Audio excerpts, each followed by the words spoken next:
Hello everyone, this is Myron, and today we will be talking about getting unobtainable blocks in Minecraft 1.12 Forge Modpacks in survival. So in previous video I showed that if you play in 1.12 vanilla, you can get unobtainable blocks like command blocks and structure blocks and barriers and so on using word tearing. And in this video we will do the same thing except in modded Minecraft, like in Feed the Beast and so on. And the nice thing is that 1.12, the version where we can do these exploits, also happens to be one of the biggest versions for modding. So if you ask people which versions have the most mods, they say that like 1.7.10 and 1.12.2 are like the biggest versions for having a lot of mods. So there are a lot of mod packs where we can try to break the game. And in this video we will show how to do this. And 1.12 modpacks, like generally modpacks often add blocks that are either not intended to be obtained in survival, so some modpacks add creative only items, or items which require very long progression systems to get, and you can bypass all of these using word tearing techniques, and this is what this video will be about.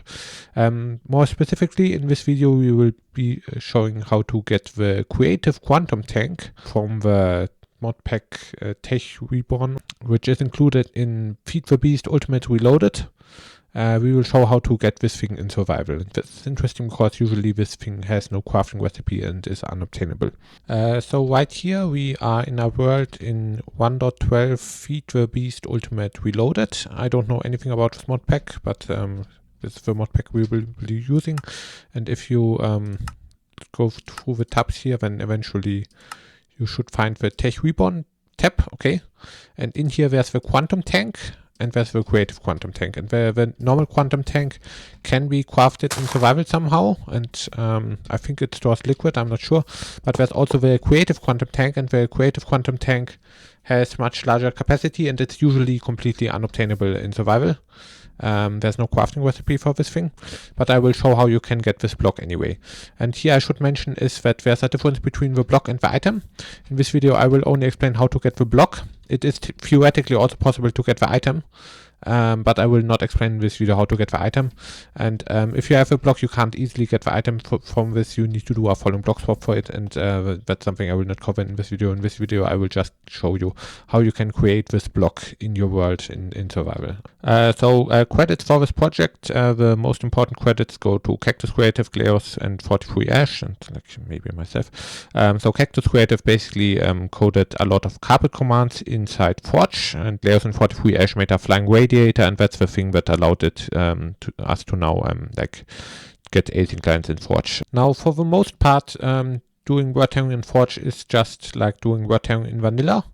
But there are a few differences, and here I have made a table where I show which techniques from vanilla are also available from Forge.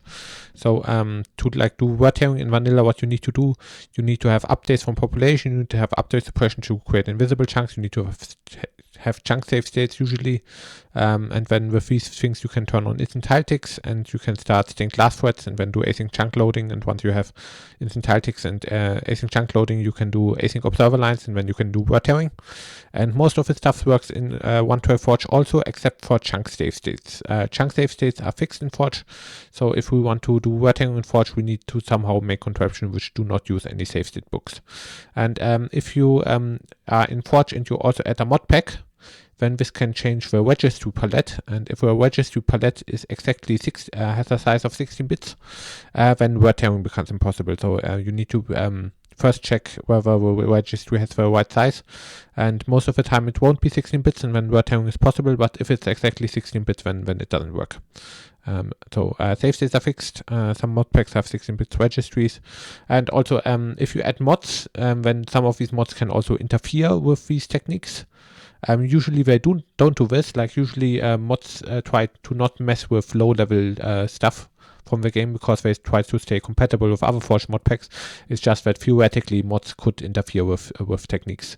But as we will see, even in a very large mod pack like Feed the Beast Ultimate Reloaded, these techniques are not being broken by the other mods. Other than that, another mechanic where I don't know whether it works in Forge or not are chunk permaloaders. So like Nembron's permaloader, which uses 100 chunks on the world diagonal. I've tried using it in Forge and it seems to not work, but I haven't actually looked up the code, so I don't know whether permaloaders can be made to work in Forge or not. Another difference between Forge and Vanilla is that in Forge, water is very buggy if you reload the chunks containing the water, or if the water is close to unloaded chunks. So right here I'm in Minecraft Forge without any mods, and if I put some water here and then deplete the water and then teleport away so that the chunks get unloaded and then teleport back, then some of the water will stay behind even though there's no water source block anymore. So this water now doesn't deplete, it just stays behind. And this is something which happens in Minecraft Forge, which does not happen in Vanilla. And now here's an overview of what you have to do word hairing in Forge. Namely, first you have to do a testing phase and then a building phase. In the testing phase, you first check whether the mod pack and your hardware is suitable for word hairing and figure out what you exactly need to do. And then in the building phase, you need to go through several steps, and at the steps you have an unobtainable block.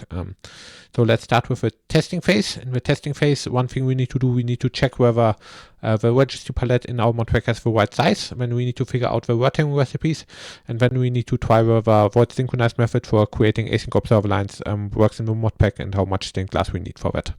And these are some things we need to check. And in the testing phase, we will be using two mods, which we add to the Forge mod packs. One of them is Punch's palette printer, which will print out the registry palette of the mod pack. The other one is a mod called Redstone Utils, which is coded by Cactus Creatives. And that mod will help with testing word hairing recipes and also with testing void synchronized method. So let's first check the registry palette. So to check the registry palette, what you do is you go to the video description and you download Punch's palette printer, and you add this to your Forge mod pack. And if you then start up the game, then there will be a registry palette text file in the instant folder from the mod pack, and then you can look at the registry palette and all blocks that exist and see how they are represented in binary in the game. So right here I'm in the Beast Electron launcher, which is a launcher for launching FTB Ultimate Reloaded, and you can here go in the instance folder, and this has like a special instance folder, and in here there's a mods folder, and over here I have a folder containing the palette printer and Redstone Utils, and I will now simply take them and drag them into the mod folder of Feed the Beast Ultimate Reloaded. And if I now launch the game again, but then it will print out a registry palette text file in this folder right here. Okay, the game has now finished starting up, and once it finishes starting up, if you go in the instance folder, then you will see that it creates here this text file called registry palette, and this here contains a list of all the block states which exist in the mod pack. And the first thing you want to do, you just want to go to the air block, and you want to count how long the block ID is. So the block ID here, this is the block ID for air, and you want to count the amount of zeros. So this is 1, 2, 3, 4, 5, 6, 7, 8, 9, 10. 1, 2, 3, 4, 5, 6, 7. So what this means is that FTB Ultimate Reloaded has a 17-bit registry palette. This is what this means. And this is the first thing you need to do. You need to figure out how big is the registry palette of the mod pack. And the amount of bits which the registry palette has depends on how many blocks it has. So if you have roughly 250 blocks like in Vanilla, then you have a 13-bit registry palette. While if you have like several thousand blocks like in FTB Ultimate Reloaded, then you have maybe a 17-bit palette. Or for example, Enigma 2 Expert has 18 bits. And you need to make sure it's not 16 bits. If you have a 16-bit Forge mod pack, you cannot do the stuff from this video, and you need to choose a different mod pack. Other than that, you ideally want a mod pack which has an odd number of bits. If it has an even number of bits, then it's more difficult to do word hairing, because there are less word hairing recipes. If you have an odd number of bits, then you can splice the bits at any spot you want, while if you have an even number of bits, then you can only splice at every second spot. And if you have much more bits, then you also need to make sure that the amount of bits is not divisible by 4 or 8, because that makes it even more difficult. Like you want to have as few factors of 2 in the number as possible. So after we have printed out the registry palette and verified that the number of bits is not 16, the next step is to find word tearing recipes. And in FTB Ultimate Reloaded, there is a simple recipe for the Creative Quantum Tank, which combines the left bits of a piece of rubber wood, which I think is probably pretty simple to get, with several white bits of air to create a Creative Quantum Tank. So right here we have a registry palette from FTB Ultimate Reloaded, and the first thing we need to do, we want to look for the block we're interested in. And generally, if you search for unobtainable blocks, then you can just search for creative, because most of the unobtainable blocks have the word creative in them. And if we search for creative, we actually find that the first thing we find is actually the Creative Quantum Tank from Tech Reborn, which we're interested in. And the Creative Quantum Tank is actually very easy to word tear because it has so many zeros on the right side, and so it shares a lot with air. So if we want to word tear this block here, we need to get this number, and the idea is we want to split it up right here. So we want to find a block which has these left bits, and for the white bits we just take air. And so this is a pretty simple example I took for myself. If you wanted a slightly more difficult example, you could also try to get the Creative Quantum chest, and then you can't just use air, but you need to use something which has like these white bits or something, probably water or lava maybe.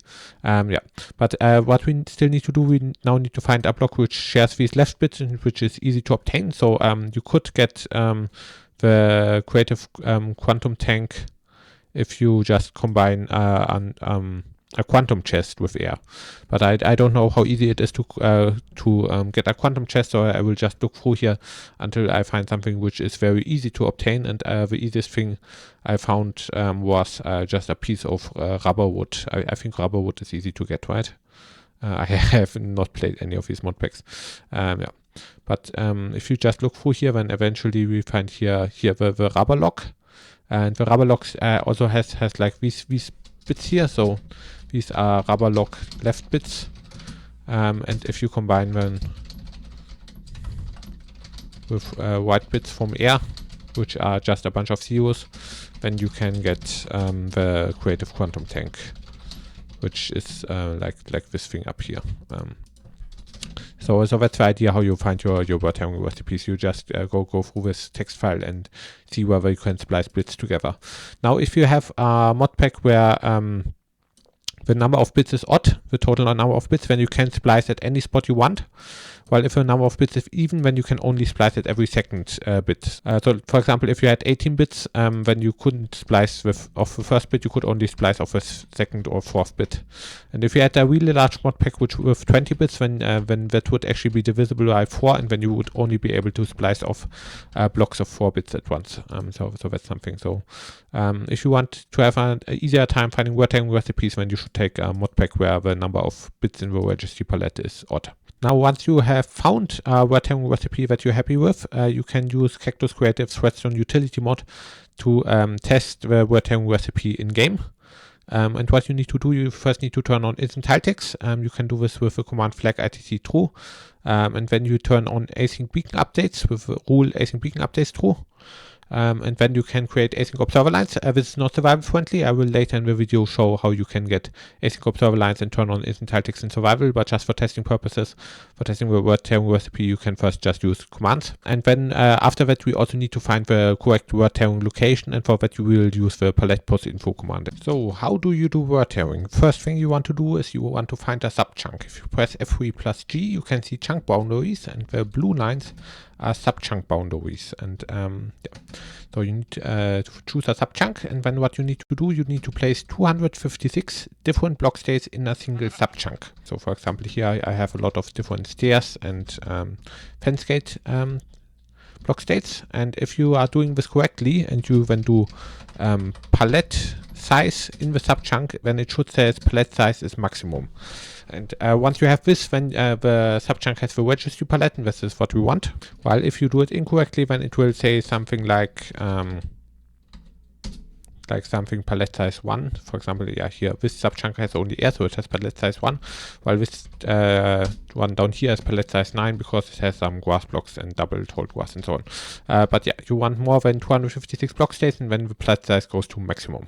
Okay, now after you have done this, you want to find word tearing locations. The way you find word tearing locations is you go to the corner with least x and z coordinates, and you use the command palette pos info, and then just your position one down, and you try to find a location where the and then it will print out a wet number, and this tells you how this block below you is represented in binary in the palette of a subchunk. And what you want to do is you want to find a location where this wet number is spread out over 2 different Ls. These Ls are longs. Like the IDs of the blocks in this subchunk are stored in a long array, and at certain positions these blocks are stored in 2 different longs, and you want to find these positions where it's stored in 2 different longs, because at these locations you can splice together the IDs of 2 different blocks once we have an async observer line. And you want to see how much gets spliced off in each direction. So here we have 4 in the second long, and we have 13 in the first long, so this is a word tearing location where you can cut off the upper 4 bits and the lower 13 bits. So I will write 13.4 for this word tearing location, because this is a word tearing location where you can splice off 13 lower bits and 4 upper bits. And once you have found the first one, you can look how much distance you need to go to this one, and at the same distance you will usually find another word tearing location. So this one now cuts off, how many are these? 1, 2, 3, 4, 5, 6, 7, 8. So this one now cuts off 8 upper bits. So this is a word tearing location where you can splice together 9 lower bits with 8 upper bits. And you do this until you found all the word tearing locations, and they will repeat after 4 coordinates in the Z part. So like right here we have a word tearing location which splices off 13.4, and if we go 4 over in that direction, this is the exact same thing. So the only interesting word tearing locations are in this strip right here, and I will quickly map them out and then come back. So I mapped out the word tearing locations, and now we need to look at our recipe for the creative quantum tank. So this was right here, and here we had 7 upper bits and 10 lower bits. So we need to go our word tearing location which splices off 7 upper bits. This is right here. So like at this word tearing location here, we have 7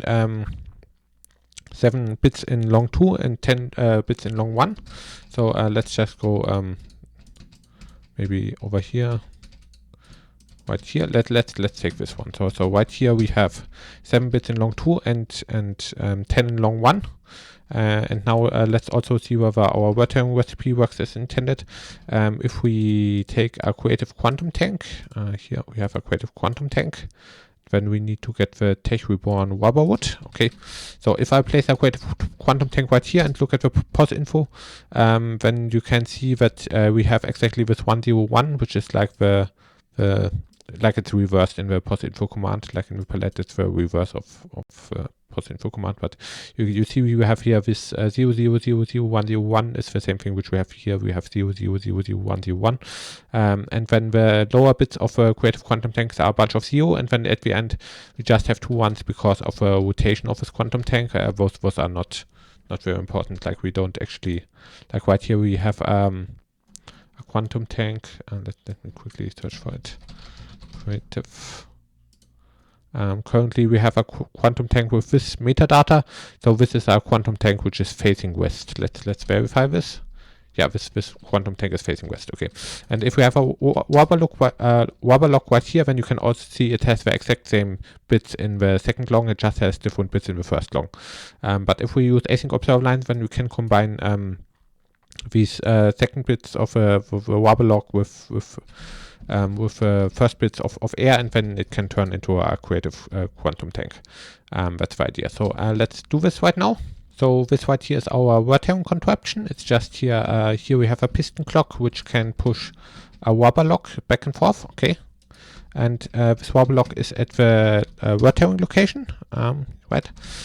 So every time the piston pulls this away, this wobble lock right here turns into air. So this piston clock is repeatedly turning this wobble lock into air.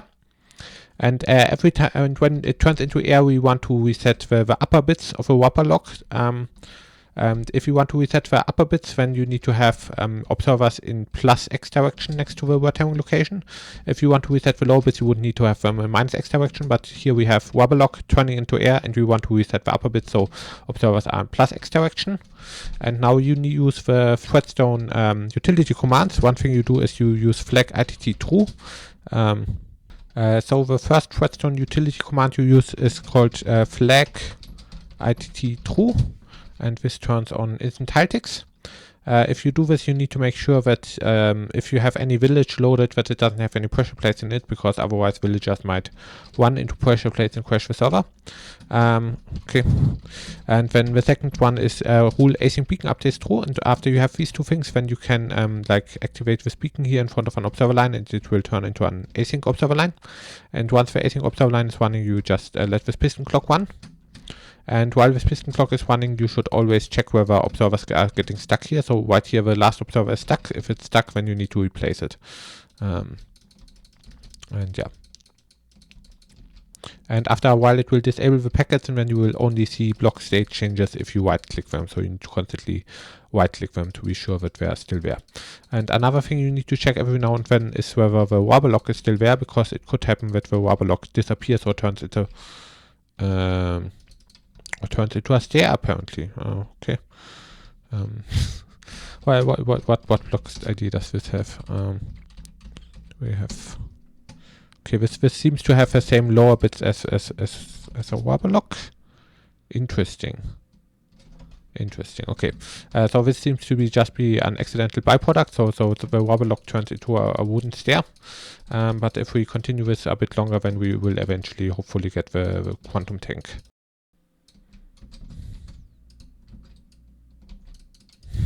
Again, das ist was.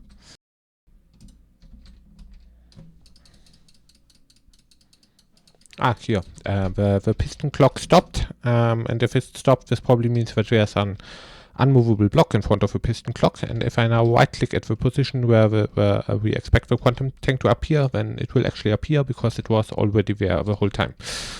We just didn't see it. This is how you can get a creative quantum tank. So with this, we verified that the word hemming recipe works, and with this, we have completed the testing phase for word hemming. So the next step is to test whether we can get async lines in Forge without using commands.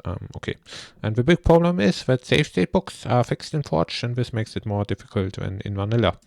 So save states can be reintroduced into Forge if you want to use cheats. So there's a Forge mod which reintroduces save state books, but we consider this cheating and will not use this. Okay, then in 2022. Engan and Floppy made a setup for getting async lines with unload chunk swaps, and they use this on the duct server to get end portal frame items and other unobtainable items without save states, which is very impressive. But we will not use their methods because it's unpublished, so like it's difficult. But I will link an unlisted video showing how they do it if you are interested in. But this is not what we will do. But I should mention, I'm just mentioning this because in this video we will only get the quantum tank block. And not the item, and you can actually mine this thing. If you mine this thing, it just drops an advanced machine frame or something, even if you use a silk touch pickaxe. So if you actually want to get the item, then you actually have to ask Floppy and Angan for their safe stateless falling block setup, because we will not do this. We will only create the block and not do a falling block swap to get this as an item. We will be using void synchronized methods to get async observer lines. What you need to do, you need to test whether this thing actually works on your computer. We have a few different things with void synchronized method. Firstly, we do use a radiator because Forge Modpacks can easily change the locations where liquid pockets generate. So like I recommend using a radiator where liquid pockets can just spawn anywhere, because predicting liquid pocket locations in a specific Forge Modpack sounds really annoying. And then we have another problem, namely Like in void synchronized method, the main thread needs to get from the player phase to the chunk unload phase as fast as possible. But if you have a lot of mods, then the mods could add additional stuff between the tick phases, and then when void synchronized method becomes more difficult. And for that reason, we have to use a lot more stained glass than in vanilla. Like in vanilla, it's enough to have found stained glass blocks to get an async line with void synchronized method, but we actually have to use more than that. And in the world download, I will show in a moment, we use 20,000 stained glass to get async lines, and you need to see whether that's enough for your mod pack, and if it's not enough, then you might need to add even more stained glass. So yeah, so we use void synchronized method without save states, with radiator, and 20,000 stained glass. That's the idea. You need to test whether this works for you on your hardware and your mod pack, and if it doesn't work for you, then you need to use even more stained glass. That's the idea. So right here we are in a download for void synchronized method, and you might ask, where is it? Here are the coordinates where you need to teleport to. You need to teleport to 293.129-3719. And then you're here, and here's the actual contraption. And before you do that, render distance needs to be exactly 10, okay? Like you need to do render distance 10 before you teleport to the contraption, because otherwise it will crash your game, okay? Okay. And after you do this, what you want to do, you want to go to this cobble wall and align against it, and then relog. And then after you relog, you want to make a bunch of copies of the world file. Because every copy will only be for a single attempt. Like we are not using any save states, so every copy of the world you have is for one attempt only, and if it doesn't work, then you delete the world file and go to the next backup, okay? So yeah, we're here, and after logging in, you want, within 45 seconds, you want to flick this lever. When flick this lever, this will turn on its entire ticks and create an invisible chunk. Then you want to flick this lever and press this button and press this button after walking through here. There's an observer line here which should generate roughly 5 seconds of delay. You know when the lag spike is over, when this piston here extends. If this lag spike isn't long enough for you, then you can add additional observers to this observer line, and if it's too long, you can remove some observers. Like these observers I added here. And this observer line should also create roughly 1 second of delay. We didn't get it right here. The chances aren't really good, even though we have like here a lot of beacons and Dragon Eggs which just destroyed 20,000 stained glass. If you have a failed attempt, you can fly in there to see what the problem is. If there's an invisible chunk over here, then it means you didn't have enough stained glass. So this was a failed attempt because I didn't have enough stained glass. Yeah, and on my computer, 20,000 stained glass isn't quite enough, but I will still release it because for some other computers it's way too much. Yeah. So I myself actually have never managed to get an async line in FTB Ultimate Reloaded, but another guy who works on the same project did manage to get it to work with 3,000 stained glass on their computer. I did manage to get async lines once in Forge without mods, with just the usual setup without any extra stained glass. I never managed to get it in FTB Ultimate Reloaded, just another guy in the project managed to get it. But I think except me and Cactus, nobody has actually tried it, so currently we can say it works on 50% of all hardware or something. Yeah, and it would need more testing, so we can say where it works and it doesn't, but somewhere someone already managed to get it to work once. So yeah. So I will now tell you the instructions that you need to do to actually build this thing in survival. And the first thing, you need to build the Glaeos 43 Ash flying radiator to generate invisible chunks. Once you have invisible chunks, you can build void synchronized method around those invisible chunks, and then you can use void synchronized method to get an async observer line, and then you can do a tearing to get your unobtainable blocks. So those are the 3 big steps. And in the building phase, we will add the following 3 mods to our Forge mod pack to make building easier, namely Litematics, which just allows you to paste in huge buildings. I hope you are familiar with this. We have Malilib. This is just a library which Litematics requires. And we have Tweakaroo. Tweakaroo isn't strictly necessary. You can also do it without Tweakaroo, but in Tweakaroo there is one option called Tweak Render Edge Chunks, and if you enable this, then it's much easier to deal with invisible chunks. In this video I won't even be using this, but if you're actually doing it in survival, then I recommend also getting tweaker row so you can see stuff around invisible chunks. And we will be using the following Litematics and world files. We will be using a world file containing the Glaeos 43 Ash Flying Radiator Forge version. I was too lazy to make a Litematic from it. You can just go into the world download and make a Litematic yourself. Okay, there is a Litematic for a non-Forge version, but that doesn't work in Forge. It only works in vanilla. So yeah, just go in with world download, and we will be using a Litematic for a void synchronized method with radiator, and we will be using a 256 block state registry palette Litematic. So this is the stuff you need to build the thing. And now let's look at the first thing, which is the flying radiator by Glaeos and 43 Ash. So this is the Discord profiles from these guys, and this is a flying machine which transports this large stone structure to unpopulated chunks, and this stone structure has a large chance of having liquid pockets inside it when it gets populated, and then you can update the population and can make invisible chunks, and the invisible chunks are then unpopulated, and you can then go near them and build void synchronized method around them while still having them unpopulated. That's the idea. So like usually when you build void synchronized method, you just place down some safe state books and then build void synchronized method around safe state chunks, but since we don't have safe state books, you need this instead of like the safe state shulker boxes to place down. So I will now explain how to use the flying radiator from Glaeos and 43 Ash. So right here, this right here is the radiator, and this is a flying machine which will transport the radiator roughly 10 chunks over there to unpopulated chunks. And once it is at unpopulated chunks, we will get rid of the carpet in all these holes. So like here we have a stone structure with holes, but there's carpet in here, and we will destroy the carpet using some water, which is over here. And after the water has been destroyed, there will be holes in this radiator, and it will be right next to unpopulated chunks. So if you then populate this chunk right here, then it will place a liquid pocket somewhere in the radiator, and then we will update the press the liquid pocket, and we will do it in such a way that we get invisible chunks. Now this flying radiator is designed to create 3 invisible chunks, so it like when this chunk populates and gets updated pressed, then these 3 chunks around it become invisible, except not here, just like 10 chunks over there. But we actually only want 2 invisible chunks, not 3. So the first thing we do is we will populate one of the chunks ahead of time. So we only get 2 invisible chunks. So the first thing you do in this world download is well, first basic stuff, you need to have view distance 10, okay? If you enter this world download, you need to have view distance 10. If you have higher view distance and you are on this platform right here, then you populate too much stuff and it's permanently broken already. So view distance 10, okay? Then the next thing you want to do is, if you only want 2 instead of 3 invisible chunks like we do, then you want to go along this bridge here.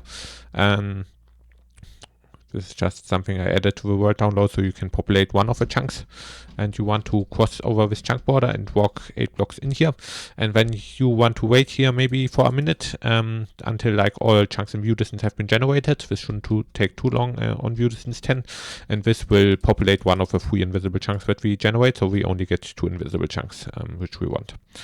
So that's the first step. Okay, that should be enough. Then you can run back. Okay, and to actually activate the machine, you just flick this lever. I will quickly relog so that we get an autosave right before flicking the lever. And then there's another thing is, after you flick this, you should go back a little bit to this platform I added up here, because this setup was designed with view distance 10 in mind, but it does not actually work at view distance 10 on Forge. It works on view distance 10 in vanilla if you add a permaloader, but in Forge permaloaders for some reason don't work. So to actually keep the whole machine loaded in Forge, what you need to do is you need to go 4 chunks back to this platform here and then increase your view distance to 14. So while this machine is running, I will have view distance 14, and once it's finished, I will go back down to view distance 10, and then we will actually activate machine. But since we don't have any chunk loading reliably in Forge, we just use a higher view distance to load the back part of the machine.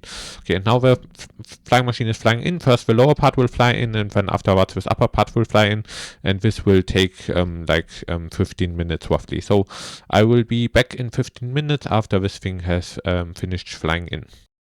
Okay, the flying machine has finished flying in. You know it's finished when these whales here are powered. And after it has finished flying in, the first thing you want to do is you want to do window distance back to 10, and then maybe log out to force an autosave, and maybe make a backup. Yeah, it's probably a good idea to make a backup right now. And after you have done this, you can go to this piston here and activate it by just updating it. And after you updated it, you need to wait for roughly 5 seconds. And after that, you update these rails. And when you update them, you should ideally get a leg spike before they turn off. So this looks good. Yeah, they turned off after leg spike. And then you can fly in. And if everything has worked correctly, then we should see 2 invisible chunks right here. So let's look down here. So we can see there are invisible chunks here. Ideally there should only be 2 invisible chunks. You can tell how many invisible chunks you have by the fact that if you press F3 plus G to look what chunks you're in, once you enter the invisible chunk, it doesn't jump over. So right here, this, I'm in an invisible chunk here, while this chunk over here is visible. These are all visible chunks. But this chunk right here is invisible, and this chunk over here is invisible. So we have 2 invisible chunks, just like we wanted to. And now that we have created 2 invisible chunks, we can paste in void synchronized method. But first I will mark out the invisible chunks so I know where they actually are. So these are the 2 invisible chunks we have. They are inside here. And we now want to paste in void synchronized method in such a way that one of them is the suppression chunk and the other one the invisible chunk from void synchronized method. Let's open Schematica, and the placement should be somewhere here, and it should be as far down as possible, I guess. Okay, then let's load schematics. Void setup of radiator, load schematic. Okay, and it created a placement. Okay, then let's look at the placement and see whether the invisible chunks are correctly aligned. Okay, I think my invisible chunks is 1 block off. I think I need to go 1 block more in negative X direction. So remove this placement and create a new placement here. Okay, now it should be correctly aligned. Let's see. This bounding box right here should now be perfectly aligned with the invisible chunks, and we can't see what's inside because it's invisible. And the radiator should be exactly at the chunk borders here. So yeah, I think this looks good. Yeah, okay. So if it's correctly aligned, then we can now paste it in. So we take a stick,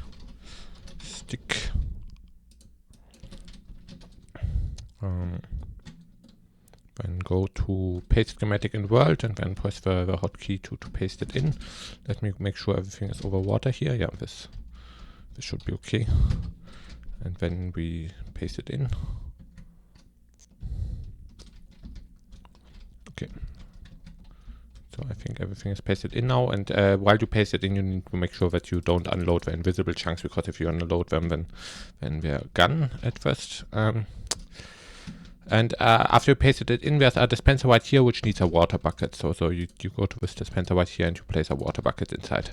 Okay, and other than that, in this schematic there are these save state contraptions. You don't need those because there aren't any save states in Forge, and I didn't adapt the contraption to Forge really. I just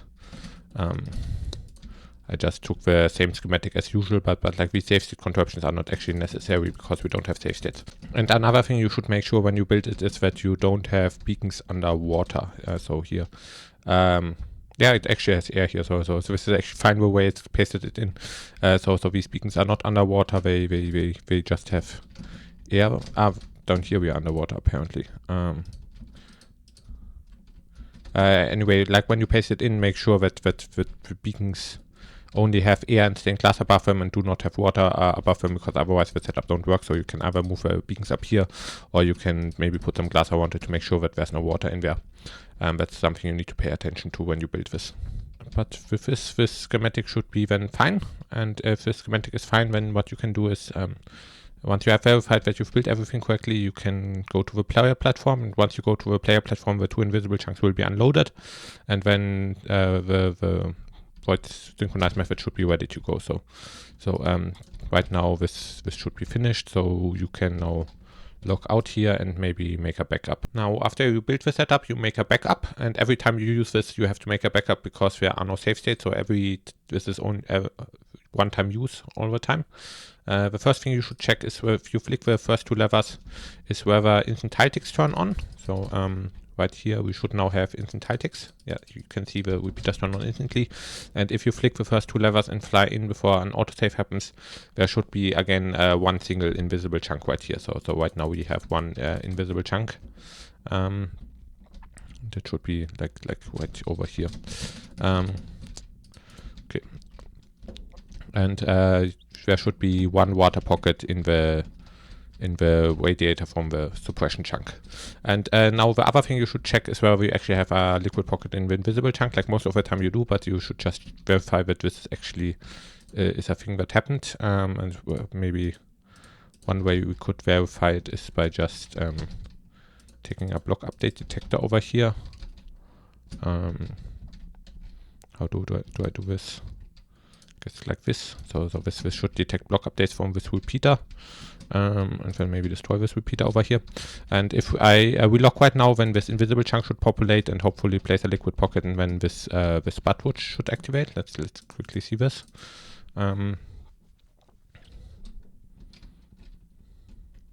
Okay, apparently we got unlucky with the liquid pockets, because this thing did populate, but it didn't place any liquid pockets. We only got some dirt patches and gravel, but we didn't get any liquid pockets.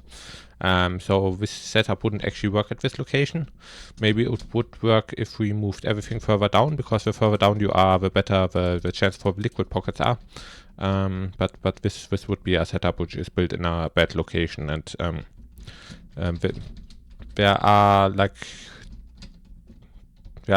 two solutions if it's at a bad location. One solution would be that you just build it at a different location, and another solution would be that you take your async line from one of these dirt patches instead from a liquid pocket.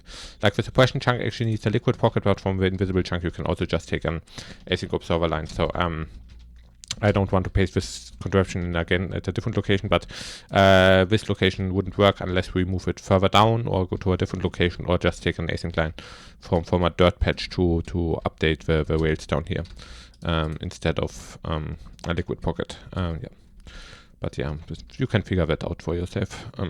Anyway, if you build it at the correct location and you get liquid pockets both in the suppression chunk and the invisible chunk, then you can just use this contraption like usual, that you flick these buttons in the right order and then hope that you get an async line.